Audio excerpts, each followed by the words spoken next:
खबर है बैतूल से, जहां सलमान लाला का पोस्टर पुलिस ने हटा दिया। सलमान लाला के पोस्टर पर पुलिस ने जब्त किया। जमाल चौक पर अज्ञात लोगों ने यह पोस्टर लगाया था।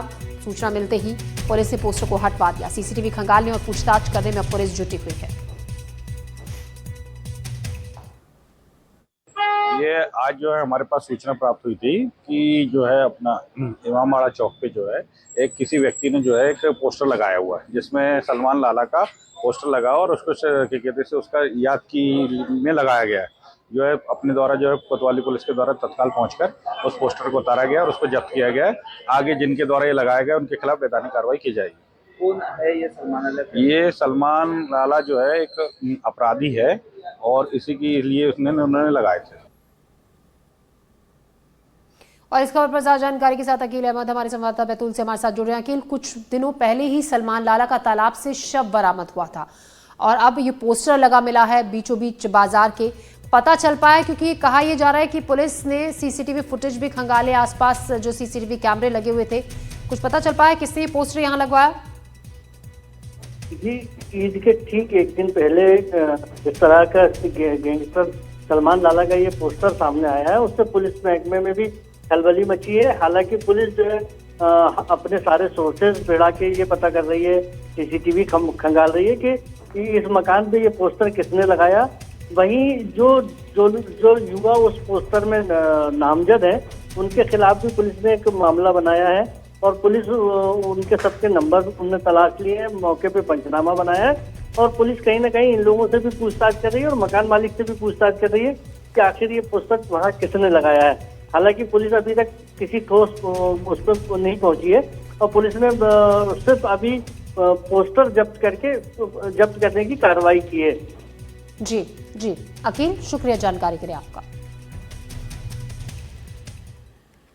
खबरों में बढ़ते आगे, खबर है दमोह से, जहां खाद के लिए छीना झपटी हुई। कूपन के लिए जमकर छीना झपटी हुई। ज्यादा किसानों के पहुंचने पर हालात बिगड़ गए थे। कूपन बंट रहे थे। कर्मचारी को किसानों ने घेर लिया कूपन लेने के लिए। मौके पर पुलिस पहुंची, बीच बचाव किया गया। अनुशासनहीनता बर्दाश्त नहीं की जाएगी, कलेक्टर ने कहा।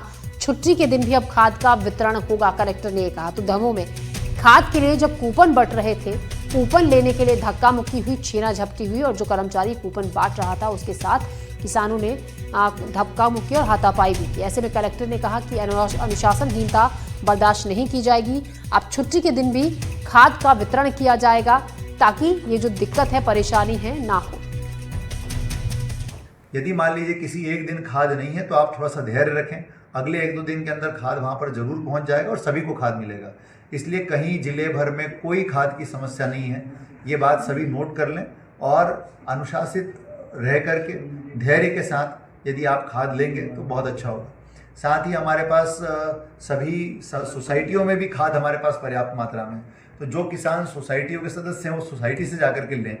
साथ में जिन किसानों ने सोसाइटी की सदस्यता नहीं ली है, मैं रिक्वेस्ट करूंगा उनसे कि वो सोसाइटी के सदस्य बने, ताकि आपको डबल लॉक में आकर के परेशान होने की व्यवस्थाओं से मुक्ति मिले।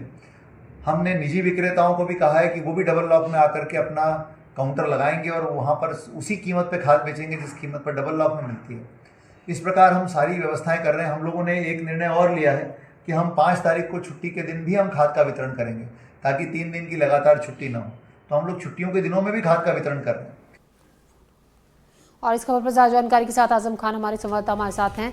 आजम, एक तरफ किसान ये शिकायत कर रहे हैं कि खाद नहीं है, उन्हें कूपन नहीं मिलते, घंटों लाइन में इंतजार करते हैं और इसी वजह से ये धक्का मुक्की हुई। वहीं दूसरी तरफ कलेक्टर ये कह रहे हैं कि खाद की कहीं कोई कमी नहीं है। अगर हम असली आपसे जानना चाहें, फिलहाल क्या तस्वीर वहां पर है? क्या खाद वितरण केंद्रों में पर्याप्त मात्रा में मौजूद है? जाहिर तौर पर जिस तरह की तस्वीरें सामने आ रही हैं, उसमें साफ दिखाई देता है कि खाद की बेहद कमी है और किसान परेशान है। कई किलोमीटर से किसान आकर लाइनों में घंटों खड़ा रहता है, चाहे तेज गर्मी हो चाहे बारिश हो, और जब उसको खाद मुहैया नहीं हो पाती तो उसका गुस्सा फूट पड़ता है। लगातार हमने खबरें दिखाई, चाहे वो तेंदुखेड़ा की हो, जबेरा की हो, हटा की हो, और ये शहर के बीचों बीच का मामला ये है। जबकि साफ तौर पर दिख रहा है कि किस तरह कूपनों की मारामारी है। लोग परेशान है और किसान इस कदर इस हद तक परेशान है कि वो खाने का डिब्बा लेकर साथ में आते हैं और जब उनको खाद नहीं मिल पाती है तो उनका गुस्सा है जो कर्मचारियों पर फूट पड़ता है। और ये छीना झपटी सिर्फ उन कूपनों के लिए जिसमें महज 2 बोरी खाद मुहैया होनी है किसानों को। किसान बेहद परेशान है, लेकिन जब हमने खबरें दिखाई हैं, लगातार हमने खाद की किल्लत की खबरें दिखाई हैं, कलेक्टर का बयान आता है कि पर्याप्त खाद है, अनुशासनहीनता बर्दाश्त नहीं की जाएगी और किसानों को खाद पर्याप्त मात्रा में देने की हर संभव कोशिश की जा रही है। लेकिन मांग और आपूर्ति का जो बड़ा एक अंतर दमोह में निकलकर सामने आया है, उसमें ये तो बात साफ है कि दमोह में खाद की किल्लत है, किसान परेशान है, घंटों घंटों लाइन में खड़ा रहता है। लेकिन उसके उलट कलेक्टर का कहना है कि थोड़ी सी व्यवस्थाओं में कमी है। खाद जब जहां होती है तो खाद के लिए किसानों को इंतजार करना होगा। अगर किसी दिन रैक नहीं आ पाता है तो उसके लिए 1 या 2 दिन इंतजार भी करना पड़ेगा। और उनका साफ कहना है कि अब पुलिस को लगा दिया गया है, अनुशासनहीनता बर्दाश्त नहीं की जाएगी। और जिस तरह की कुछ राजनीति यहाँ पर होती है, अपोजिशन पार्टी की तरफ से कुछ बयान जारी होते हैं, उसको लेकर भी उन्होंने कहा अगर किसी ने भड़काने का किसानों को काम किया तो उसका दुष्परिणाम भुगतने के लिए वो तैयार है। जी आजम, शुक्रिया आपका जानकारी के लिए।